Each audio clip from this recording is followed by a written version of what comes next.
नमस्कार। कोरोना महामारी के 1.5 साल होने को है। जितनी घबराहट शुरू में थी उतनी अभी भी लगती है, लेकिन हमारी जो समझ है बीमारी के बारे में वो आज की तारीख में बहुत अच्छी है। हम जानते हैं कि कैसा होता है इन्फेक्शन, हम जानते हैं कि क्या होता है इन्फेक्शन में, हम जानते हैं कि कब क्या करना है, लेकिन हम ये नहीं जानते कि कौन सा वैसा मरीज़ है जो कि बिगड़ के वेंटिलेटर पर जाएगा। नहीं मालूम, कोई ऐसा तरीका नहीं जिससे हम पहचान सकते हैं कि कौन व्यक्ति है जो कि वेंटिलेटर पर जाएगा और कौन व्यक्ति जो नहीं जाएगा। तो हमें पहले समझना है बीमारी के बारे में क्या होता है इसमें, उसके बाद हम देखेंगे हम क्या करते हैं मेडिकल इलाज में, और फिर मैं आपको बताऊंगा कि हमें क्या करना चाहिए। शरीर में हमारे सांस के जरिए वायरस प्रवेश करता है, प्रवेश करके हमारे कोशिका के अंदर जाता है और कोशिका के अंग बन जाता है। क्योंकि वो कोशिका का अंग बनता है, हमारी दवाइयाँ असर नहीं करती, क्योंकि दवाई डालनी है जो उसको मारने की है तो कोशिका को मारना पड़ता है। तो जैसे कहते हैं ना, घर फूंक के तमाशा देखना, वही हमारे शरीर रूपी घर को हम नष्ट करोगे, अब दवाई दे के जहर दे के उसको कोशिकाओं को मारोगे। इसलिए वायरस बीमारी के लिए हमारे पास कोई दवाई नहीं है, इसलिए है क्योंकि हमारा शरीर के कोशिका का अंग बन जाता है। तो एक बारी बनने के बाद वायरस क्या करता है, वायरस का एक ही मतलब होता है, 1 का 2, 2 का 4, 4 का 8, 8 का 16, वो बनता चला जाता है। 2 दिन में करोड़ों वायरसेस बन जाते हैं हमारे। तो गले में गया तो गले की कोशिकाओं में सब करोड़ों वायरसेस बन जाते हैं। तो हमें गले में खिचखिच होने लगती है, गले में खराश होती है, हमें खांसी होती है। हमारी जो शरीर की बीमारियों से लड़ने की जो इम्यूनिटी जिसको हम बोलते हैं, वो पहचान लेती है कि ये तो बाहर का व्यक्ति आया है, इसको ख़त्म करना है। तो ख़त्म करने के लिए हमें अस्त्र शस्त्र चाहिए होते हैं। तो शरीर वो एंटीबॉडी बनाता है, वही शरीर का अस्त्र शस्त्र है एंटीबॉडी। वो एंटीबॉडी से वायरस को मारता है और ख़त्म कर देता है। इस लड़ाई में तापमान बढ़ता है, हमें बुखार होता है। इस लड़ाई में गला सूजता है, हमें गले में दर्द होता है, गले में खराश होती है, थोड़ी खांसी होती है, हल्की खांसी होती है। इस लड़ाई में हमारे शरीर के काफ़ी एनर्जी यूज़ होती है, बदन में दर्द होता है। इस लड़ाई में थकान होता है। ये लड़ाई कब होती है? हमारे शरीर में वायरस प्रवेश करने के 3-4 दिन के बाद। चौथे, 5वें, 6ठे दिन आम लोगों में बुखार, खांसी, गले में खिचखिच, बदन में दर्द, सिर में दर्द, ये सब होता है। 10 से 14% लोगों में दस्त भी लग सकते हैं, कोई बड़ी बात नहीं। बीमारी यहाँ तक थी, 3-4 दिन रहती है और ठीक हो जाती है। थोड़ी सी खांसी रहती है बट कुछ होता नहीं है। 80% लोगों में कुछ भी नहीं होता, ठीक हो जाते हैं। तो जिस दिन आपका पहला लक्षण था, लोगों से अगर पूछेंगे क्या तकलीफ थी आपको पहले, कब थी? डॉक्टर साहब मेरे को बुखार था। कब था? वो पिछले हफ्ते। नहीं, पिछले हफ्ते मतलब हफ्ता 7 दिन का होता है, नहीं, दिन पे गिनिएगा। समय सारिणी में जो पहला लक्षण है अच्छी तरह से पहचानो। आमतौर पे लोग ज़्यादा जो तंग कर रही है वो शिकायत बताते हैं, नहीं, जो सबसे माइनर सिम्टम है वो भी अहमियत रखती है। तो वो जो है हमें पहचान के बताना होगा। अगर पहले लक्षण के 10 दिन तक आप ठीक हैं तो आपको कुछ नहीं होने वाला, आप कोरोना वॉरियर बन गए।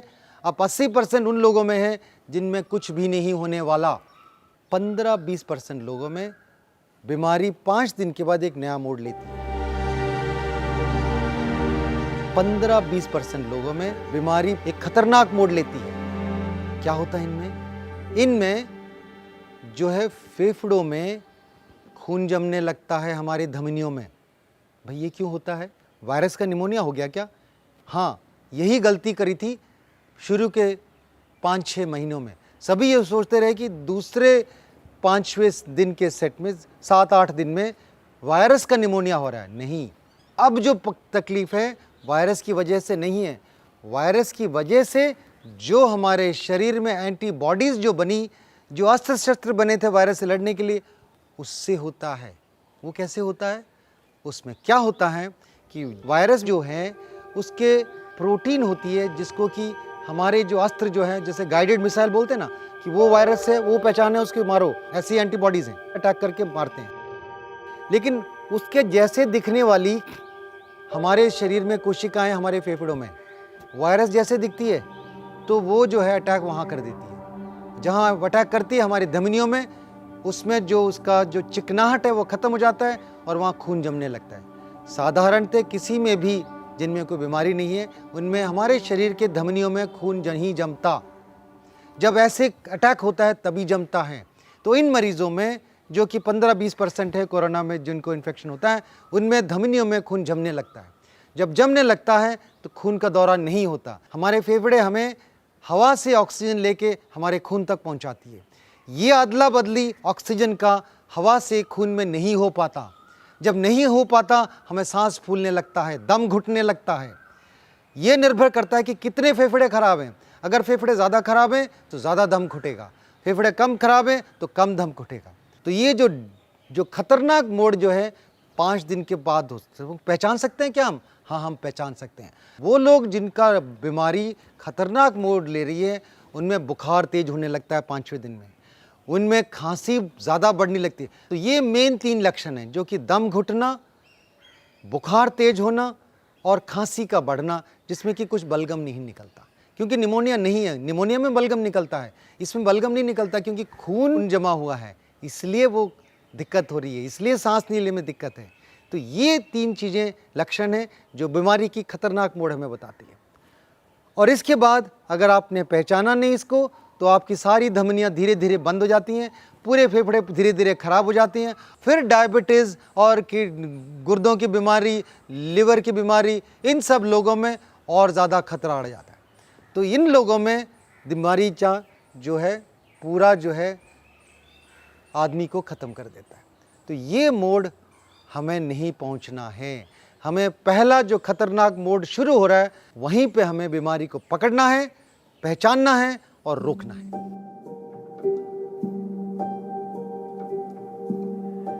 पहचानने का मैंने बता दिया। पहला लक्षण डायरी में नोट करो। 4-5 दिन कुछ नहीं हुआ, हल्का बुखार था, हल्की खांसी, कुछ नहीं हुआ। दूसरा लक्षण फिर तेज बुखार, फिर दम घुटना, फिर जो है गहरी वाली खांसी जो आती है। नया मोड है, अब आप अटैक करेंगे एंटीबॉडीज़ को जो आपके शरीर को नुकसान कर रही है। वायरस नहीं कर रही नुकसान, एंटीबॉडीज़ कर रही हैं। वो कैसे कम कर सकते हैं? एक ही दवाई है जो कि सबसे असरदार है, उसको हम स्टेरॉयड बोलते हैं। स्टेरॉयड इस वक्त देंगे तो वो थम जाता है। क्या ये काफ़ी है? नहीं, क्योंकि स्टेरॉयड पूरा नहीं रोक पाती, थोड़ा फिर भी चलता रहता है, वहाँ पे अटैक चलता रहता है ये एंटीबॉडीज़ का। तो क्या करना चाहिए? खून जमने से रोकना है हमको। तो खून पतला करने की दवाई बहुत ज़रूरी है। काफ़ी लोग कहते हैं नहीं तो एस्पिरिन ले रहा हूँ, मैं तो ऑलरेडी ले रहा हूँ, तो पतला करता है। या एक और दवाई है जिसको हम बोलते हैं कि वो खून पतला करने की है, वो जो है ले सकते हैं, क्लोपिडोग्रेल है, वो ले सकते हैं। नहीं, इस वायरस इन्फेक्शन में एस्पिरिन से हमारी जो है प्लेटलेट्स कम करती है वो, और उससे हमारा खून पतला होता है। लेकिन इस बीमारी में वायरस की वजह से ही प्लेटलेट कम हो जाते हैं, ऊपर से एस्पिरिन देने की ज़रूरत नहीं है। उसके बावजूद खून जमता है, तो ये असर नहीं करती। खून ना जमने की दवाई और होती है, वो अलग लेना पड़ेगा, एस्पिरिन नहीं चलेगा। तो ये समझ लेना चाहिए। 2 दवाई शुरू कर दी, आगे कुछ नहीं हुआ, ना आपको हॉस्पिटल जाने की ज़रूरत पड़ी, ना आपको ऑक्सीजन सिलेंडर खरीदने की पड़ी, ना कंसंट्रेटर की ज़रूरत पड़ी, ना वेंटिलेटर की ज़रूरत पड़ी, आप घर बैठ सकते हैं इससे। अपने डॉक्टर के संपर्क में रहना है। क्यों? क्योंकि स्टेरॉइड्स खतरनाक दवाई है। जो खून को ना जमने वाली दवाइयाँ खतरनाक होती हैं। जैसे कोई व्यक्ति है, बवासीर है, उसको खून बह सकता है, और कोई खून बहने की बीमारी है तो ज़्यादा हो सकता है, वो पेप्टिक अल्सर है, ज़्यादा खतरा मोड हो सकता है। शुगर की मरीज़ हैं, उनमें स्टेरॉइड से शुगर बिल्कुल 400-500 पहुँच सकता है। उनमें स्टेरॉइड से गुर्दों का जो नमक का बैलेंस ख़राब हो सकता है, पानी का बैलेंस ख़राब हो सकता है, बहुत सारी चीज़ें होती है। इसलिए अपने आप मत लीजिएगा, डॉक्टरी सलाह के साथ ही लीजिएगा। 5 या 6 दिन के बाद जब नया खतरनाक मोड देने वाले लक्षण आ जाएंगे, तब आप लीजिएगा। कुछ मरीज़ हैं, ख़ास तौर पे शुगर के मरीज़, गुर्दे के मरीज़, लिवर के मरीज़, जिगर की बीमारी होती है, उनमें जो हमारे शरीर में जो बैक्टीरिया होते हैं वो नया इन्फेक्शन कर सकते हैं और नया जो है निमोनिया कर सकते हैं। इस टाइम पे देख के मुआयना करके एंटीबायोटिक की ज़रूरत है। डॉक्सीसाइक्लिन, एजिथ्रोमाइसिन एंटीबायोटिक हैं, वो वायरस के खिलाफ कुछ भी नहीं करती हैं, उनका कोई रोल नहीं है। वो जब ज़रूरत पड़ती है, जब आपको जो खून की धमनियाँ बंद हुई हैं उसके 3-4 दिन के बाद निमोनिया होता है, तब चाहिए होता है, उससे पहले नहीं चाहिए होता है। यानी कि पहले लक्षण के 8-9 दिन बाद चाहिए होता है एंटीबायोटिक, उससे पहले नहीं चाहिए होता। ये समझना ज़रूरी है। और भी दवाइयाँ हैं जो रेमडेसिविर है, प्लाज्मा थेरेपी है, टोसिलिजुमैब है, इन सब का क्या रोल है? जो रिसर्च में देखा गया है और आप जो गाइडलाइंस पढ़ेंगे, इन सब में ये साफ बताया गया है कि इन सब दवाइयों का कोई ठोस सबूत नहीं है कि वो फ़ायदा करती हैं, ठोस सबूत नहीं है कि वो जान बचाती हैं। मामूली 19-20 फ़र्क करता होगा, लेकिन कोई ठोस सबूत नहीं है।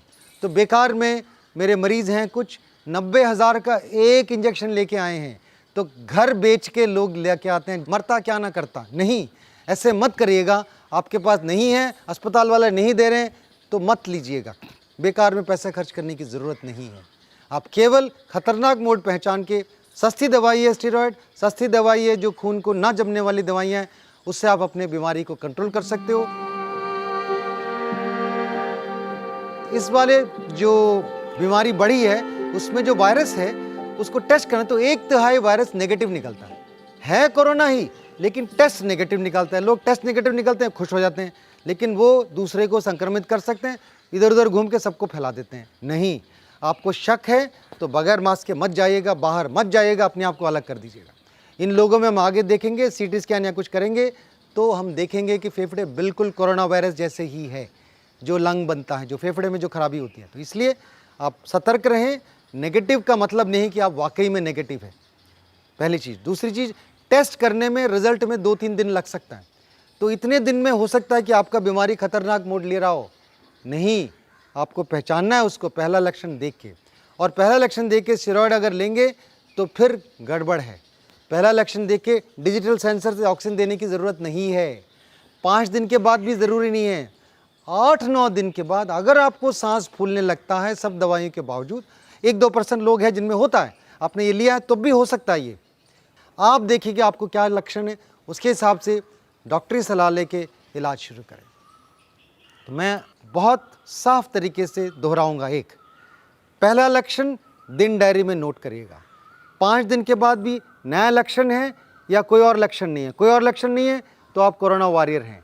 नया लक्षण बुखार, ज़्यादा खांसी और दम घुटना अगर है तो आप खतरनाक मोड पर जा रहे हो, डॉक्टरी सलाह लीजिएगा। डॉक्टरी सलाह के साथ स्टेरॉयड और खून ना जमने की दवाई लीजिएगा।